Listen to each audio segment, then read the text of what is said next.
And welcome back to 18 News. Time once again for our weekly visit to the Dubois County Humane Society. And our guest this week is Brenda Neukam. Brenda, welcome back. And we have with us Barney here, a beautiful beagle, well-behaved. He looks like a gem. He is. He is. They are the number one dogs in their weight class for a family dog.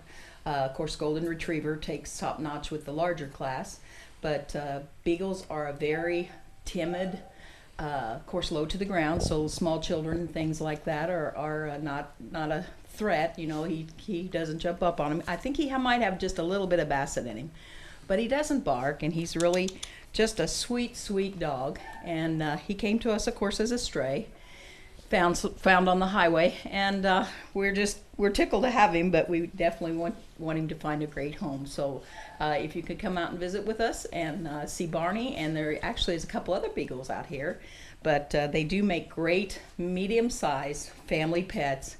And of course, all of our animals are fully vetted when you get them, and the fee is $80.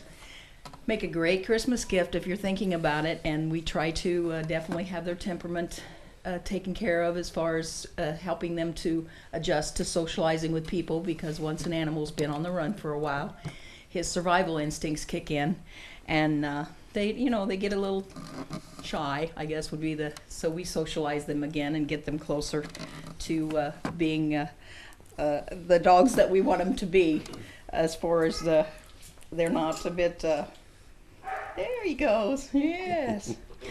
We did have to postpone our old Tannenbaum days and our open house because of Mother Nature didn't cooperate this week. So we hope that you will come out and join us on Saturday, and we will have cookies and refreshments, and hopefully the weather will cooperate this week. And we want to thank everyone for, of course, the wonderful things that we've already received. We've got just a multitude of items that have been so helpful to our cause and effect here at this Humane Society. We do have the red donation boxes, which are you'll see those around town at area retail merchants that allow us to set them on the counter. If you can't make a donation or can't stop out to see us, you're certainly welcome to look for one of those and just put a few dollars in, whatever you can afford.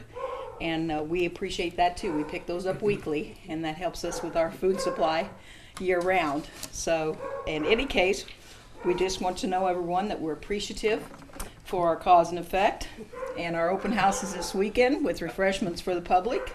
And Barney is just stealing the show here. He still is. I was going to say, because we want to talk about the programs, but he says you haven't talked about me enough. Speaking of Old Tannenbaum Days, again, as you already mentioned, has been rescheduled for this week. Are times and everything going to be the same as they were supposed to be this past weekend? Yes, I believe so. We're going to try to stay until our actual published time originally, just to make sure that everyone isn't too confused with opening and closing, but we usually stay a little after 1 o'clock anyways, because we just want to accommodate everyone that has a chance to get here. With the driving conditions, it's going to be a little slickery yet, so it's just a matter of trying to accommodate the public. There might not be the whole staff here, but we do hang around a little bit to make sure everyone has a chance to at least come and visit the animals. If you're not looking to adopt, you can still just come and visit and bring us a few things. That's always helpful. The dogs appreciate it tremendously, which they just show their affection any which way that they can. If you can't afford or can't have a dog yourself, you're certainly welcome to come out and visit and socialize with the dogs that are here, because they always need an extra friend. And just wanted to thank everyone for participating in the neuter spay truck that went to Bloomington with the Pets Alive. And that was delayed coming back, so the people were a little nervous about their kitties coming back, but they kept them at Bloomington for an extra day.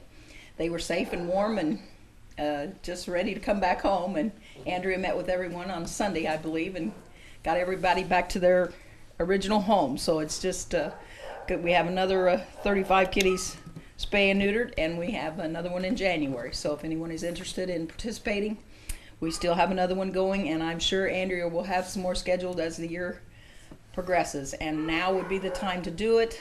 Dr. Hausnauer has informed me that now is the lull in the feline season, to where they are not looking to procreate, so that they have just basically just are ready to be spay and neutered. It's a great time for that. Later in the spring, they become pregnant already, and it becomes a bad situation. So just keep in mind that it is a good time to get them done. It's never a bad time, really, but that's the best time to get them done is now before the spring hits and everybody gets that little spring fever going on. So changing gears just a little bit, but really not too much, because this is in reference to the recent weather. I think obviously this would be a good time to talk about animal shelter, and as far as maybe sometimes if you have your dogs or cats outside a little more, obviously in the weather that we just experienced, it's very imperative that they be inside just as well. Well, and if you can't put them inside, of course, check their water daily, because it does freeze over if you don't have a heated bowl. And of course, they'll eat a little bit more in this wintertime because it takes so much just to keep their body temperature up. And also their housing, to make sure that there is a cover over the door, perhaps, to help with the wind blowing in.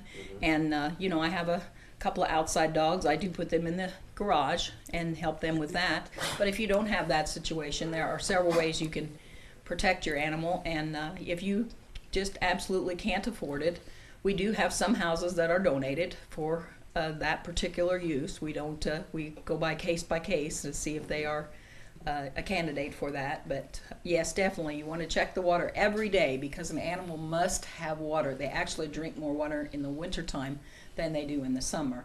So good point, Carrie. We definitely want to make sure our little fellers inside and out are well cared for during the winter months, which is, I know they love to play in the snow, but they do get cold and hungry, and like I said, they consume a little more as far as that. But all right, of course, information on Barney and the other fine animals can be found here at the Dubois County Humane Society. Information on them can be found by checking out the website at DuboisCountyHumane.com. And, of course, going to PetFinder.com. You can call them at 482-7387 during their adoption hours, which is 11. Excuse me. First of all, let's mention Wednesdays from 4:30 till 6:30 p.m. Wednesdays 11 till 1 p.m. However, this weekend, I believe, because of Autonomous Days, we're going to extend it to about 4 o'clock. Yes. I think is what Andrea mentioned last week. So, yes. That will be the case for this Saturday as Autonomous Days, and that has been rescheduled. So, of course, that and all the other information as far as gift giving here during the holiday season can be found out through that as well. So please be sure to help support the Dubois County Humane Society here on Worthington Road in Jasper. So thanks a lot, Brenda, for joining us today. Thank you, Carrie. Best of luck to Barney. Thanks a lot for watching. Weather's next.